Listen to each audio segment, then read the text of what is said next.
Naturally Beautiful Girl. So recently the Balm Cosmetics, which you may remember from a few years ago when the Mary Luminizer from the Balm was like the it highlighter. They recently launched a clean and green line within Balm Cosmetics, and I had my eye on some of the products for a while, and they had a sale recently, and I decided to finally go ahead and pick up some of the products and test them out on my channel. The idea behind this line is to have clean ingredients and also to have sustainable packaging. They're striving to have their ingredients be below a 2 rating on the EWG scale. The EWG is not the end all be all. It's just one organization with one set of guidelines. Take that as you will. One thing though that really did impress me about this line from the Balm is their commitment to sustainable packaging as well. I've seen a lot of brands, Lauren Conrad looking at you, who claim to have very sustainable, recyclable packaging, but when you actually get down to it, it's not. I was honestly rather impressed by the packaging of the Balm products. I have 4 of them here. I'm sitting here barefaced, so I thought I would apply them, share with you my thoughts. So the first one we're gonna start off with is the Antidotes Tinted Moisturizer.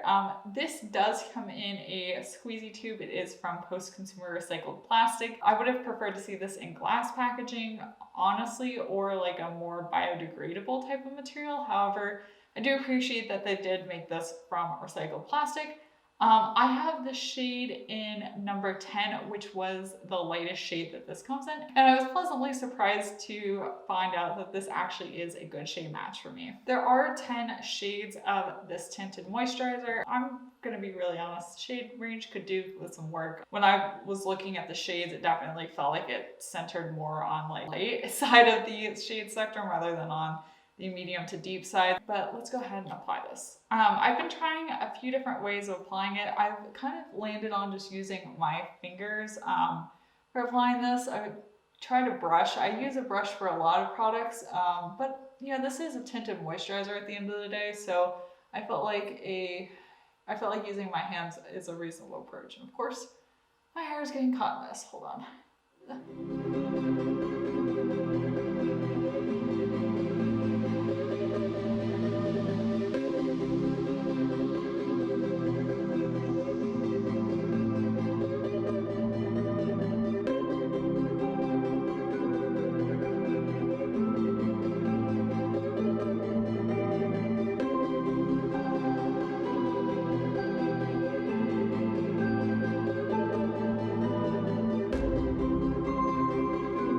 So here it is applied. It does provide some coverage. I would definitely say it's on the light side of the coverage scale, but that makes sense because it is a tinted moisturizer. The shade, if anything, might be a smidge fair for me, but I definitely appreciate that rather than being too deep or too yellow or too orange or anything like that for my skin tone. I have to say it's a fine foundation. I don't love it. I wouldn't say this is one of my holy grails at all.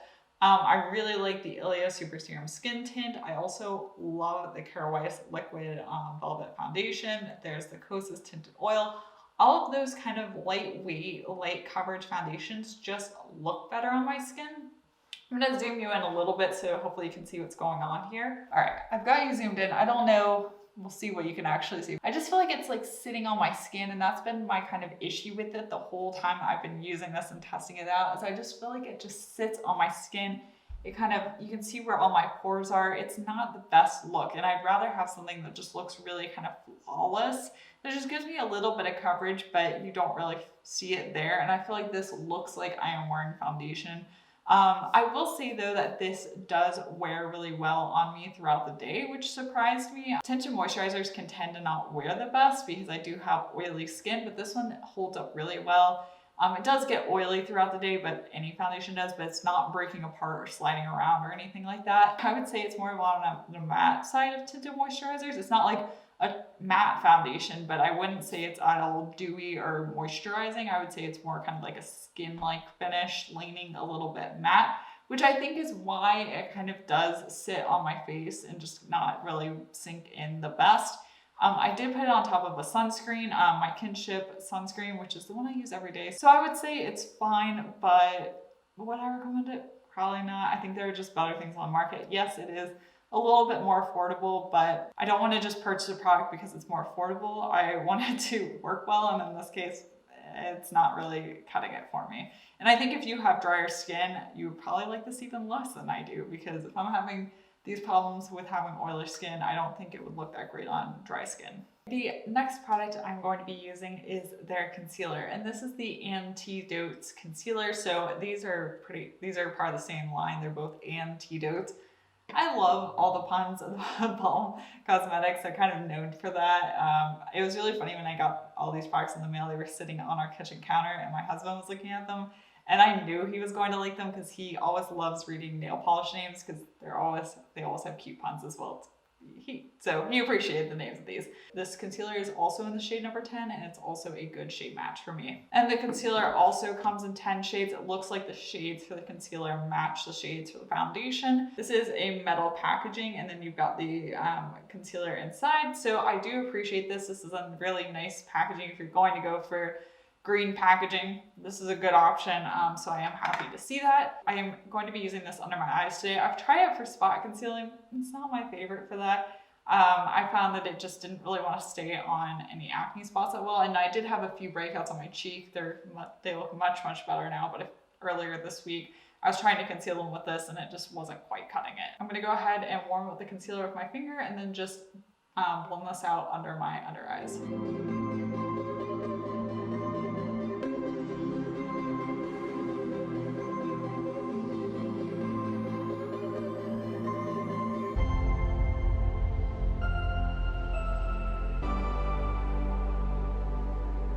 So I do like this. It does provide a good level of coverage, and the shade is a nice shade. It is brightening under the eyes. I typically use liquid concealers. However, I have been messing around with more cream concealers recently. Hint Beauty sent me their cream concealer, and I hadn't used that in years, and I've really been enjoying using that. And I've also been testing this one out as well.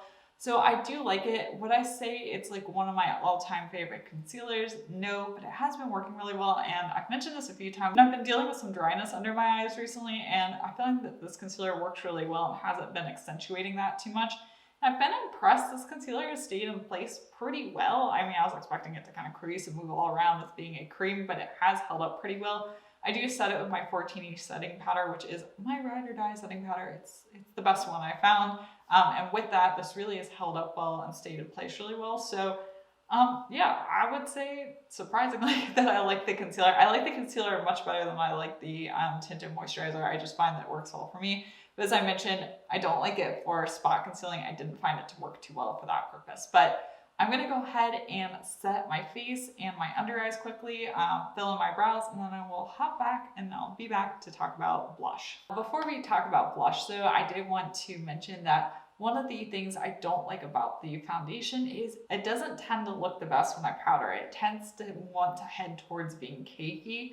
And that's kind of the other thing that kind of goes hand in hand with it, me feeling like it just sits on my skin, is when I go to powder it, it just accentuates that problem. And it's not the setting powder's fault, because I've tried a bunch of different setting powders and I do have to powder my face because I have oily skin. If I don't, my foundation will literally just like roll off my face, like not good. So I have to powder it, and I need a foundation that looks good when I powder it. Okay, so next we're gonna be talking about blush. I picked up their blush palette, the Will Powder Blush Palette. They also have individual blushes now, but I just thought for the sake of this video that I would pick up the blush palette. It does come with 4 different blush shades. The shades are Dedication here, Stamina, Perseverance, and Worth the Wait. But here's the thing, I don't know if you can see this, if it's going to catch on camera, but these blush shades are pretty shimmery. I mean, this one from down here is pretty much just a straight up highlighter shade. These 2 here are pretty shimmery. This one, Stamina, is the most matte, and for that reason, I like it the best. That's my one critique of this palette, is the blush shades are too shimmery, and I thought I liked a nice shimmery blush shade because it just looks really nice. It gives a very nice glow to the cheeks, but these for me had a little bit too far on the glowy blush side, and for that reason I don't love them. Actually, let me swatch them here. I didn't build up the pigment a bunch. Remember that these are blushes, so you're not swatching like ridiculously pigmented, because if they did, it would be a little bit hard to blend out on the cheeks. But you can definitely see the shimmer in this one, the kind of more peachy one here, and then this one is just like a highlighter over there. And because of that, I am going to be going in with the shade Stamina today, because I found that when I tried to use the other ones, my cheeks just look like the Tin Man, and I don't want that look today. So I think this will be the best option. Even though it is the deepest, I'll just take a tiny bit and blend out my cheeks. I've done that before and it works well. The other thing I want to say is I do really appreciate the packaging. This is in a kind of cardboard paper packaging. There is no mirror, which means that this external packaging is fully recyclable. So Aether Beauty does this. I'm happy to see the Balm doing this as well, because if you are going to go and say that you have green packaging, this is the way you need to do it. Also, the pans of the blushes are completely removable. You see these little holes, you can pop the pans out and recycle the packaging. So this is a truly recyclable palette. So they do get points from me for that. I'm going to use the shade here, Worth the Wait, as a highlighter.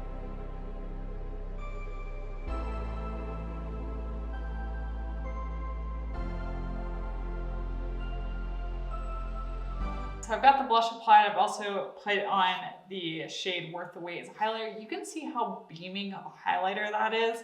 And like I said, the Balm was known for a long time for the Mary Luminizer highlighter, and that's why like their highlighter formula is on point. However, you can imagine if you try to blend that kind of shade all over your cheeks, it is not going to work as a blush. So I would say if you are interested in kind of like a highlighter palette with like 3 potential highlighter shades and then 1 blush shade, this could be an option, but I wouldn't think about this palette necessarily as being a blush palette. It's a little bit of a misnomer, I would say. So finally, we're gonna move on to eyeshadow, and they came out with 2 eyeshadow palettes. I picked up one of them here.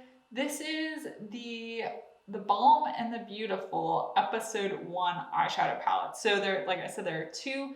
This is episode 1. When I looked at it online, it looked like a more cool toned palette. The other one was more warm toned.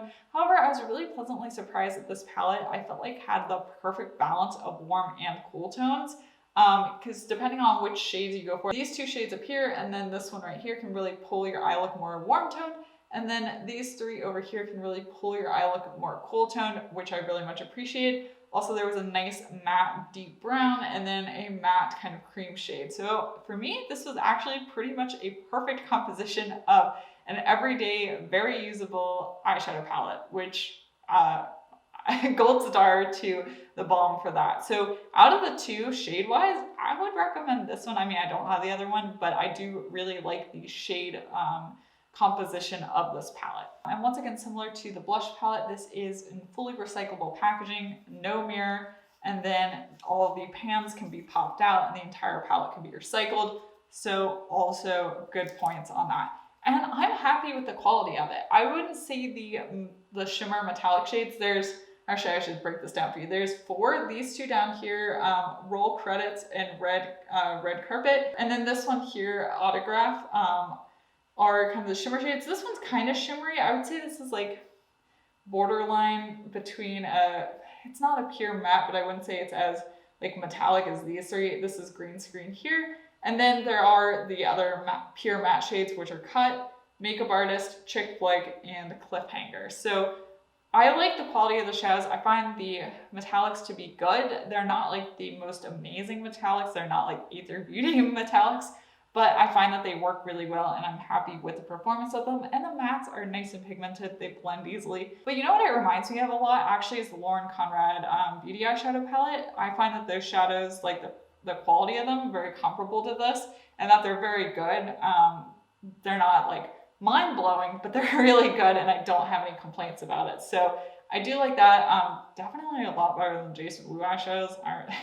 The performance of these is just like leaps and bounds above those. So I'm going to go ahead and do an eye look today using these. Feeling like something a little bit more neutral. I'm not feeling it too crazy of an eyeshadow look. So I think I'll use maybe Autograph on my eyelid and then maybe Cut in my crease. Maybe do some liner with Cliffhanger. Maybe deepen up a little bit with Makeup Artist. We'll see. Play around with something like that. I have actually used the Roll Credit shade, which normally I don't like kind of cool toned gray shades, but this one has like the slightest tinge of purple to it. and I find that it actually works well on my skin tone. So all the shades in this palette are ones that I reach for, which makes it a really good palette for me, because sometimes, I don't know, oftentimes there's like one shade I won't reach for, but I appreciate that all these are ones that I am reaching for and using. Oh, and I should mention I do have on the Aaron's Faces eye primer. Unfortunately, that one's been discontinued, but I also like the eye primer from Jason Wu. That would be like my second recommendation.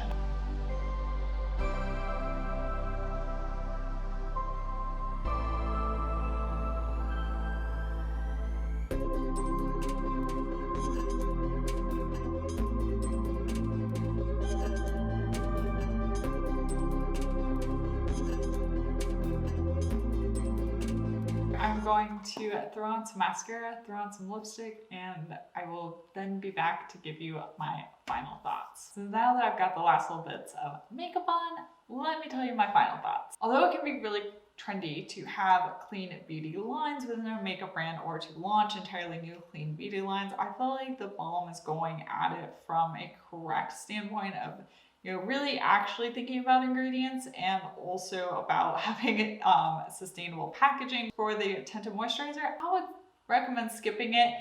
It's just not the best. It's fine, but there are other products that I've tried and I have in my collection that I am so much more apt to reach for over this one. The concealer is pretty good.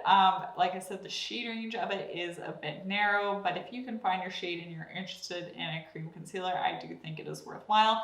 And I do like that it comes in a metal packaging as well. The blush palette, the formula of the blushes are fine. Like they do wear really well on me throughout the day. I don't actually find that my cheeks really eat the blush like at the end of the day when I look in the mirror, the blush is still on. So I really applaud them for that. However, for me, 3 of the blush shades are way too shimmery. One of them is a really nice highlighter, but the other 2 I don't really use because I basically just end up looking like I've put highlighter all over my cheeks, which is not the look I'm going for. If you're interested in trying out the blush, I would maybe try to get one of the individual blushes rather than the palette, especially if those are on the more matte side, because I do like the matte blush in this, and like I said, the formula is really nice and wears really well. It's just the shimmer is way too much as a kind of glowy blush.